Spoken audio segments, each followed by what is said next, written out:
Olá, minha turminha do segundo ano, bom dia! E aí, meus amores, tudo bem com vocês?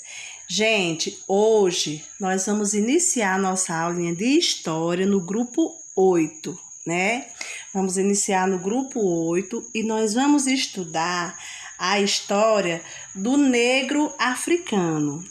Nós já estudamos os indígenas e os portugueses, e agora nós vamos dar continuidade ao nosso assunto, estudando a origem, a importância do negro africano na nossa cultura, né, gente?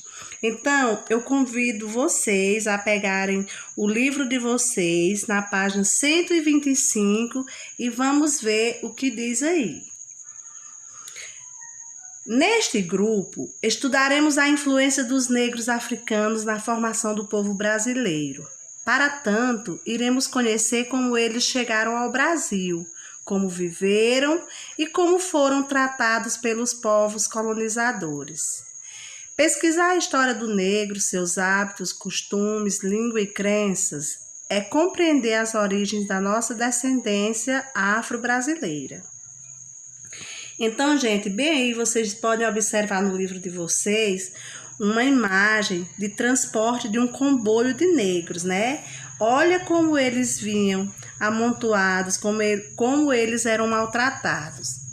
Diferentemente dos portugueses, o negro africano chegou ao Brasil em condições deploráveis. Foram trazidos do continente africano à força, amontoados como mercadorias em porões dos navios negreiros, na condição de escravos.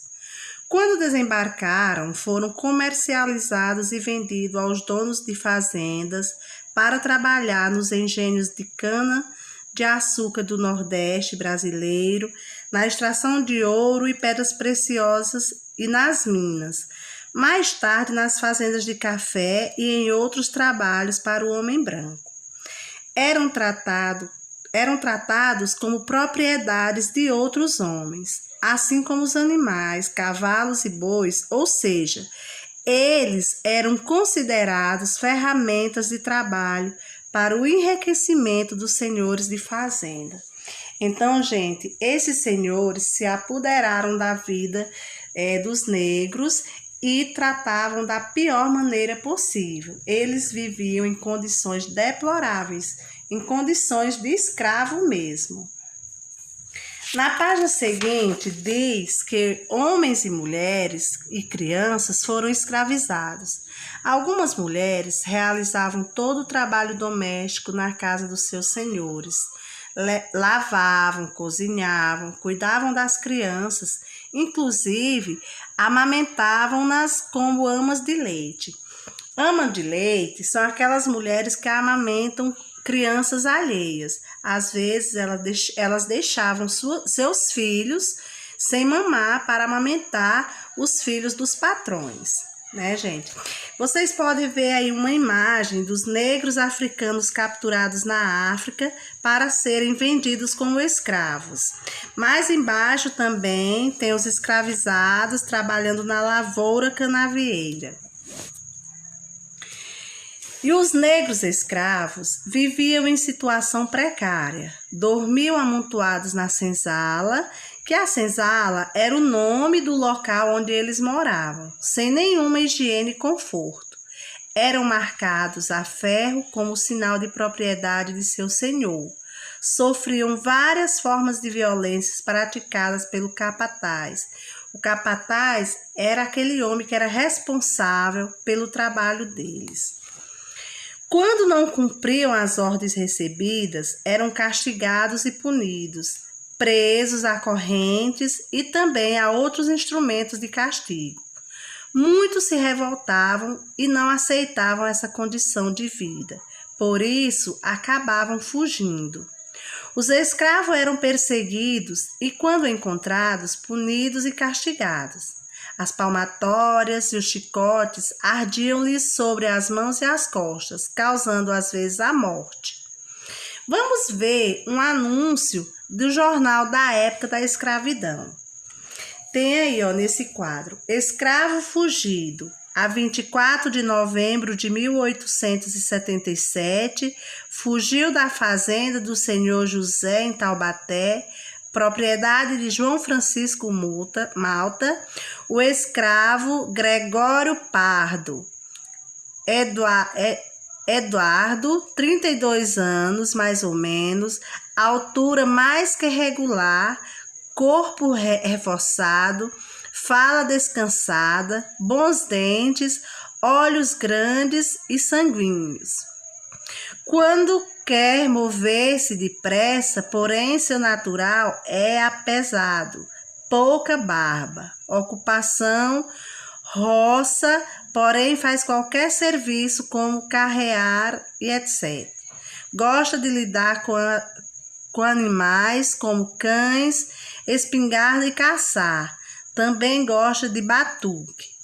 Entre a roupa do uso levou alguns fins, como seja um paletó pardo ou cinzento. Conduziu um bonito cavalo russo pedrez. Suspeita-se que fosse para a província de Minas. Gratifica-se bem a quem o apanhar-se ou der notícia exata.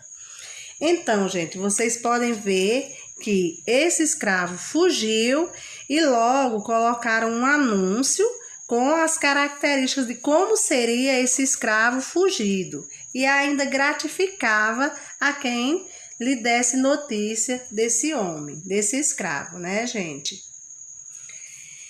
Na página seguinte, diz que mesmo com todas as dificuldades que os negros africanos sofreram ao desembarcar no Brasil, vivendo em condições precárias e desumanas, eles conseguiram manter suas tradições culturais, religiosas e seus hábitos e costumes. Muitos negros africanos que aqui passaram a viver pertenciam ao grupo Banto. Diversas palavras de origem banto foram passadas de geração a geração e incorporadas à nossa língua portuguesa. Algumas delas, marimbondo, fubá, tanga, giló, quitanda, entre outras palavras que fazem parte do nosso vocabulário. Os africanos trouxeram para o Brasil suas crenças, suas músicas, suas danças e sua culinária típica. O berimbau é dos instrumentos trazidos pelos africanos. É muito utilizado para produzir um ritmo que estimula a dança de luta, a capoeira. Então, gente, a capoeira é uma luta, é uma dança dos escravos. E os africanos construíram instrumentos musicais como o reco-reco, que consistia em um pedaço de madeira no qual eram feitos vários cortes, sobre os quais esfregavam outro pedaço de madeira mais fino, produzindo um som característico. O samba, resultado da mistura de ritmos e batuques africanos, é uma forma musical atualmente muito conhecida, pois faz parte da cultura brasileira. É uma das principais fontes de divulgação do nosso país para o mundo, entre tantas outras. Na culinária, os negros africanos tiveram de improvisar seus pratos, pois devido à forma como vieram para cá, não puderam trazer bagagens, tampouco seus temperos e ingredientes da culinária típica africana.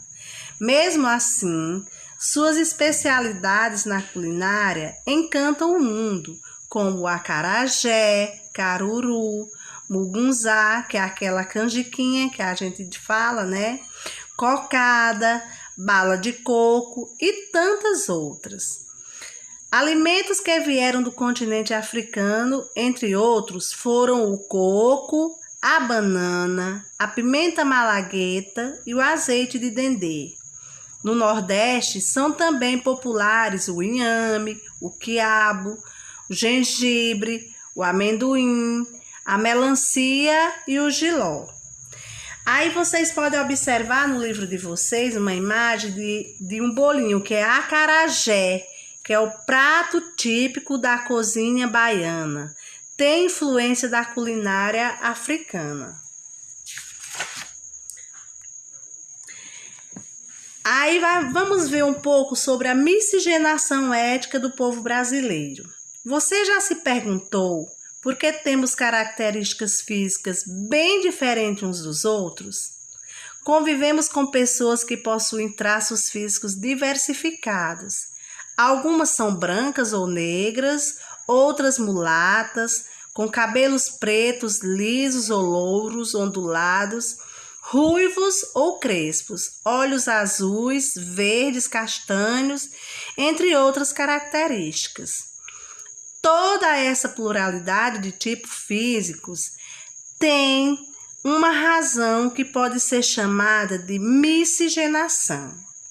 Os 3 principais grupos fundadores da miscigenação étnica é a mistura de povos de diferentes etnias foram os ameríndios, que é os indígenas do continente americano, os europeus brancos e os africanos negros, que se espalharam pelo território brasileiro.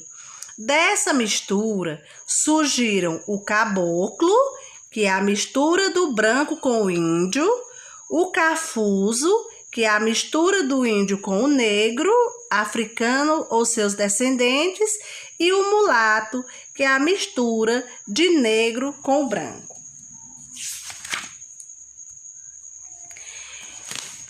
Então, gente, vocês puderam perceber que a nossa cultura, nós herdamos muitas coisas dos escravos, dos negros, né, africanos.